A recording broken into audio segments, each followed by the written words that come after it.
ஜாதகன். இது உங்களுக்கு எல்லாத்துக்கும் தெரியும், தெரியாத விஷயத்த நான் ஒன்றும் சொல்ற போறதில்ல. அந்த சுகர்நாடியில் கொஞ்சம் இன்னும் உள்ள ஆழமா டீப்பா சொல்றேன். லக்கணம் தான் ஜாதகர். இந்த லக்கணம் ஜாதகர் வந்து பலம் பெற வேண்டும், ஆளுமைத்திற பெற வேண்டும். இப்ப நம்ம அரசியல் பேசல, அரசியலையும் பார்த்துக்கணும். கூத்துல இருந்து நான் வந்துங்க 1, 3, 9, 10, 12 தொடர்பு ஏற்பட்டா அவன் சினிமா சங்கீத நாட்டத்துல புகழ் பெறுவான்னு சொன்னேன்.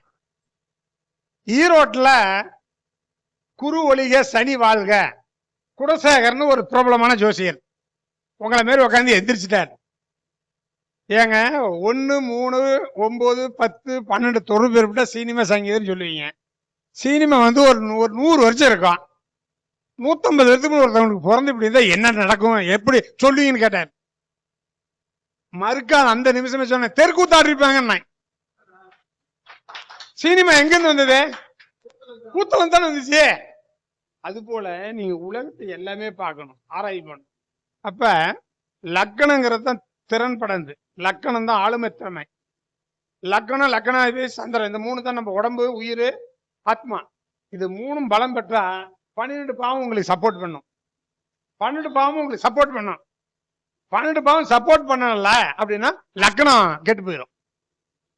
டிரைவருங்க நல்ல டிரைவரா இருந்தா 55 பேர் உட்காந்து தூங்கிட்டு வருவான். டிரைவர் கசாமிச்சான்னு ஓட்டி போனா ஒருத்தர் தூங்குவானாங்களா? தூங்க மாட்டான். லக்கணம் தான் டிரைவர். லக்கணம் தான் டிரைவர். இந்த 12 பாவத்தை இயக்கும். முதலமைச்சர் தான் நாட்டினுடைய தலைவர். முதலமைச்சர் நல்லா இருந்தா நாடு நல்லாகும். நாட்டினுடைய பிரதமர் நல்லா இருந்தா நாடு நல்லாகும். அவங்களே அறக்குறையா இருந்தா நாடு நல்லாக்காது. நானு சொல்றேன் பாருங்க, சந்திரசேகர்னு ஒரு பிரதமர் ஆனார். 1.5 வருஷம் இருந்தாரு. அவரால் நாட்டை சரி பண்ண முடியாது. 20,000 டன்னு தங்கத்தை கொண்டு போய் வெளிநாட்டில் அடகு வச்சார். அதுக்கு பிறகு வந்த பிரதமர் வந்து மீட்டு விட்டாங்க. இதெல்லாம் உத்து பார்க்கணும், அரசாங்கத்தை உத்து பார்க்கணும். இப்ப நான் ஒவ்வொரு அரசாங்கத்தையும் எனக்கு தெரிஞ்ச நாள்ல இருந்து, பிரதமர்ல இருந்து, ஜனாதிபதி இருந்து, நாட்டு முதலமைச்சர் எல்லாத்தையுமே நான் அவங்க என்னென்ன பண்றாங்கன்னு பார்த்துட்டு தான் வருவேன்.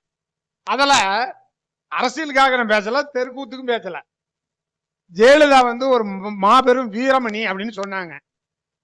துணிச்சல் அதிகம் அந்த அம்மாளுக்கு, வீரம் அதிகம் அப்படின்னு சொன்னாங்க. எப்படி எப்ப ஒருத்தர் ஒரு பெரிய வீரம்னா அவங்க செய்ய காட்டணும்ல. சொல்றேன் பாருங்க, நான் அரசியல் விட்டு ஜோதிடத்தை விட்டு அரசியல் போல சொல்றதுக்குங்க. ஜெயலலிதா அம்மாளுக்கு 3ஆம் பாவம் பலமா இருக்குது.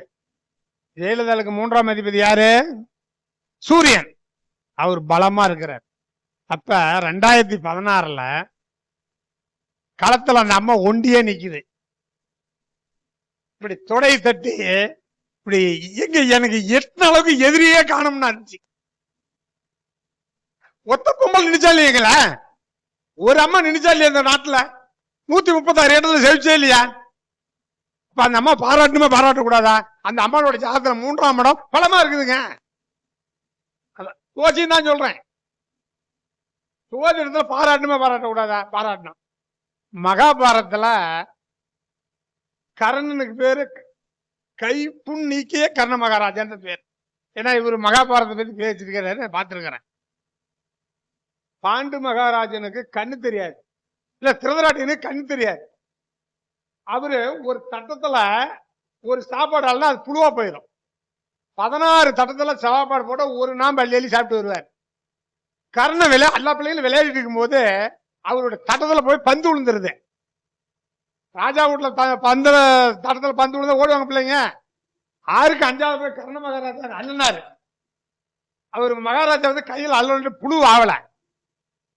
அதான் என் கண் புழுவை நீக்கிய கர்ண மகாராஜன் அவருக்கு பட்டம் கொடுத்தாங்க. அது போல ஒரு ஜாதகத்துல 3ஆம் அதிபதி சூரியனாக வந்தால் துணிச்சல் அதிகமா இருக்கும். சூரியன் தான் அரசு கிரகம். ஜெயலலிதா அம்மாளுக்கு அந்த ஆளுமை திறமை இருந்துச்சுன்னு சொல்ல வந்தாங்க. அதே போல ஒரு ஜாதகத்துல 1, 5, 9 ஒரு தொடர்பு ஏற்பட்டு அதுல சூரியனாக பலம் பெற்றால் அந்த அரசன் மக்களுக்கு அன்னதானம் அளிப்பார், சாப்பாடு பஞ்சத்தை தீக்குவார். அது எம்ஜிஆர் நீக்கினார்னு. எம்ஜிஆர் நீக்கினார்.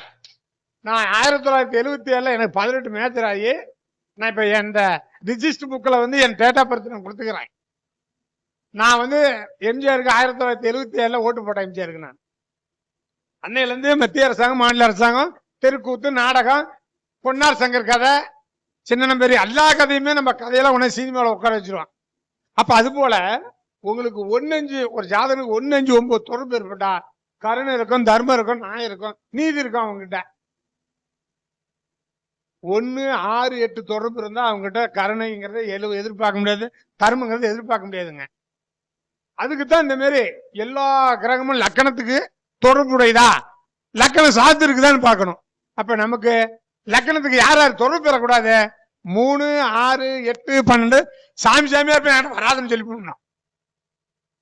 இந்த 3, 6, 8, 12 லக்கணாதிபதியோட தொடர்பு கொள்ளக்கூடாது. அப்ப யார் யார் தொடலாம் அப்படின்னா எக்காந்த கொண்ட 1-10 தொடர்பு இருக்கணுங்க. ஒரு மனிதனா பிறந்தா ஒரு ஜீவன் இருக்கணுமா, ஒரு தொழில் இருக்கணும்.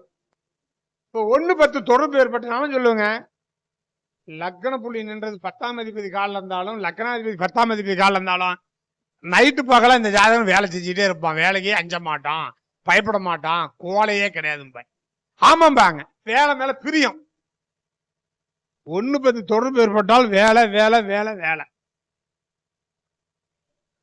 1, 5, 9 தொடர்பு ஏற்பட்டா யாருக்காச்சும் நல்லது செய்யலாம், அன்னதானம் பண்ணலாம், 10 பிள்ளைகளை படிக்க வைக்கலாம், 10 குடும்பத்தை காப்பாற்றலாம், 10 பேருக்கு நல்லது செய்யலாமே பண்ணுவாங்க. சரி, அது பொதுவான பலன் தான். இதெல்லாம் இந்த ஜாதகனுக்கு சாதகமா இருக்குதா? சாதகம் பிழைக்கணும் இல்லைங்க, எல்லாம் தர்மமே பண்ண மட்டும் போதுமா? சாதகனுக்கு நமக்கு ஆதாயமா இருக்குதா? லக்கணம் 2-11 தொடர்பு எழுதி சார் உங்க ஜாதகத்துல இருக்குதா பாருங்க. சாதகன் வளர்ச்சி அடையணும், சாதகன் புகழ் அடையணும், ஜாதகம் பணம் சொத்து பத்தெல்லாம் சேரணும்னா லக்கணம் 2-11 தொடர்பு இருந்தா நீங்க எல்லாம் கோடீஸ்வரர். உங்க ஜாதகம் ஆய்வு பண்ணுங்க சார். உதாரணத்துக்கு நான் ஜாதகம் சொல்லித்தான் சொல்லுவேன். நான் ஜாதகம் பார்த்துட்டு அந்த விதி அங்க போறது சொன்னபடி சொல்றேன். துலா லக்கணம் சார். துலா லக்கணத்துக்கு 2ஆம் அதிபதி யாருங்க? செவ்வாய் மேசத்துல, கார்த்திகை 1ஆம் பாதத்துல. துலா லக்கணத்துக்கு 11ஆம் அதிபதி யாருங்க? சூரியன் கும்பத்துல, அவிட்டம் 3ஆம் பாதத்துல. துலா லக்கணத்துக்கு அதிபதி யாருங்க?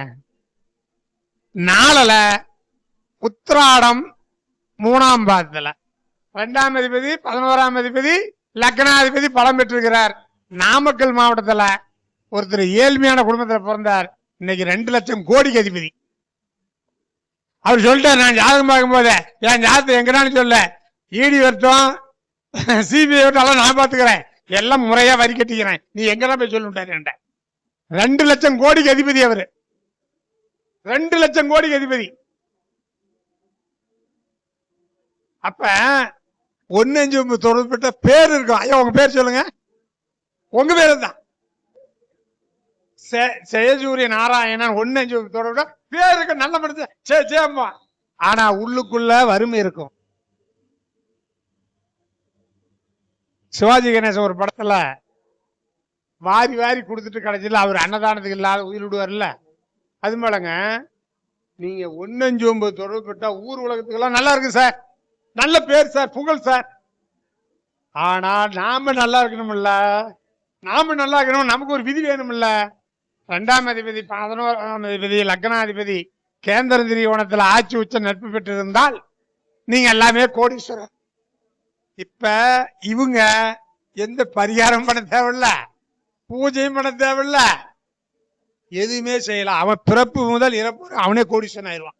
சரி சார், இப்ப இயற்கையாக கொடுத்தா இயற்கை இயற்கை தான். என்னை பெத்தெடுத்ததா எனக்கு கடவுள். எனக்கு எங்க அம்மா தாய்ப்பால் கொடுத்துச்சு. எங்க அம்மா தாய்ப்பால் கொடுத்தனால நான் வளர்ந்தேன். குட்டிப்பால் குடிச்சா வளர முடியுமா? பாசம் இருக்குமா? இருக்காது. இயற்கையிலேயே உங்களுடைய கிரகம் லக்னம் 2-11 தொடர்பு ஏற்பட்டு லக்னாதிபதி தொடர்பு இருந்தா இயற்கையிலேயே கோடீஸ்வரன். நீங்க எந்த பரிகாரம் பண்ண தேவையில்லை, எந்த மந்திரம் பண்ண தேவையில்லை. 2ஆம் அதிபதி 12ஆம் அதிபதி பரிவர்த்தனை லக்னாதிபதி கூட இருந்தா அவன் பாட்டம் போட்டான் 1000 கோடி சம்பாரிச்சு வச்சிருந்தாலும் அத்தனையும் அழிப்பான், அத்தனையும் அழிப்பான். அப்ப நமக்கு எந்தெந்த கிரகங்கள் எந்தெந்த லக்கணத்தோட தொடர்பு இருக்கணும், அந்த கிரகங்கள் தொடர்பு இருக்குதான் நம்ம பார்த்துக்கணும். எக்காந்த கொண்டம் லக்னாதிபதி 3, 6, 8, 12ஆம் அதிபதியோட பரிவர்த்தனை தொடர்பு இருக்காதக்கிறது கோடி புண்ணியம் செஞ்சது சார். சார் இன்னொன்னு சொல்றேன் சார், 1 லட்சம் கோடிலாம் வேண்டாம் சார். நோயற்ற வாழ்வே குறையற்ற செல்வம் சார். யார் ஒருவர் நோய் இல்லாத இருக்கிறாங்களே அவனே பெரிய கோடீஸ்வரன் சார். இப்ப நோய் இல்லாத இருக்கணும். இப்ப நான் காலையில 3 மணிக்கு எந்திரிச்சுக்கிட்டேன். நம்ம விஜயகுமார் வந்து போன வாரத்திலே எனக்கு போஸ்ட் போட்டு ஐயா வந்துருங்கண்ணாரு. ஐயா கண்டிப்பா நான் வந்துடுறேன்னு சொல்லிட்டு அந்த ஞாபகத்துல நீ செவ்வாய்க்கிழமை போன்னு சொல்லி 3 மணி எந்திரிச்சுட்டா சத்தியமான 3 மணிக்கு முடிச்சா 3 மணி செல்ல நோண்டினேன். ஒரு 1/2 மணி நேரம் 1 மணி நேரம் குளிச்சேன். என் வீட்டுக்காரம்மா எந்திரிச்சு நான் மீட்டிங் போறேன் திருச்சிக்க, நீ கதவை லாக் பண்ணி சொல்லிட்டு எங்க பிள்ளைங்க எல்லாம் மேல பேன் போட்டு வெளியில தூங்கிட்டு இருந்தாங்க. பிள்ளைங்க எல்லாம் காலையில எந்திரிச்சு சாப்பாட்டுக்கு பண்ணி விட்டாலும் பண்ணி கூட நான் மீட்டிங் போயிட்டு வரேன் அப்படின்னு சொல்லிட்டு அங்கிருந்து பஸ் ஏறி வந்துட்டேன். அப்ப நாம என்ன பண்ணோம்னா நம்ம ஜாதகத்தில் லக்னாதிபதி பலம் பெற்று இருக்க வேண்டும், 6ஆம் அதிபதி பலம் இழக்க வேண்டும். அத நான் சொன்ன பாத்தீங்களா, நீங்க பட்டியலிட்டுக்கணும். ஒரு கிரகமோ லக்னமோ மூலத்திரியோணத்துல இருந்தா என்ன பலன் அப்படி கணக்கு போட்டே வாங்க. எக்காந்த கொண்டு லக்னாதிபதி அதிகமான பலன் பெற்றிருக்க வேண்டும். அப்ப 6ஆம் அதிபதி பலன் தானா குறையும் சார். உதாரணமா சொல்றேன், மேச லக்னம் 6ல புதன், லக்னாதிபதி பலம் பெற முடியுமா? லக்னாதிபதி பலன் இழக்குமா? சொல்லுங்க சார். அங்க மூலத்திரியோண வீடு 1.25 ரூபாய், 6ஆம் அதிபதி பலம் பெற்றுச்சு. அப்ப லக்னாதிபதி எங்க இருந்தாலுமே பலம் கம்மி தான். இப்ப பலம் பெறத்துக்கு நிறைய முறை சொன்னேன். திக் பலன் சொல்லிக்கிறாங்களே, லக்ன கேந்திரத்தில் புதனும் குருவும் பூர்ண பலன், லக்னத்துக்கு 4வது கேந்திரத்தில் சுக்கிரனும் சந்திரனும் கேந்திரத்தை பலன், 7ல சனி ராகு கேது, 10ல செவ்வாய் சூரியன் பல. இப்படி எல்லா பக்கமும் அழைச்சி ஆராய்ச்சி லக்னமே பலம் பிரதானமா இருக்க வேண்டும். 6ஆம் அதிபதி பலம் குன்றி இருக்கணும், நோய் இல்லாத வாழ்க்கை நடத்தலாம். லக்னம் பலம் பெற்று இருக்கணும், 8ஆம் அதிபதி பலம் குன்றி இருக்கணும், விபத்துகள் சண்டை கோர்ட்டு கேஸ் இல்லாத இருக்கலாம். லக்னம் பலம் பெற்று இருக்கணும், 12ஆம் அதிபதி பலம் குறைஞ்சிருந்தால் நமக்கு விரைய செலவுகள் ஏற்படாது இருக்கும். 159 பலம் பெற்றிருக்கணும், 211 லக்னாதிபதி பலம் பெற்று இருந்தால் நாம செல்வந்தராகவும் நோய் இல்லாத இருக்கலாம் என்று சொல்லி இதுவரைக்கும் இவ்வளவு பொறுமையா கேட்ட ஜோதிட சகோதர சகோதரி சொந்தங்கள் அனைவருக்கும் ஜோதிட சங்கத்தினுடைய தலைவர் விஜயகுமார் மற்றும் ஆறுமையா மற்றும் யூடியூப்ல பார்த்து கொண்டிருக்கும் ஜோதிட ஆய்வாளர் அனைவருக்கும் நன்றி கூறி விடைபெறுகிறேன். நன்றி, வணக்கம். வணக்கம்.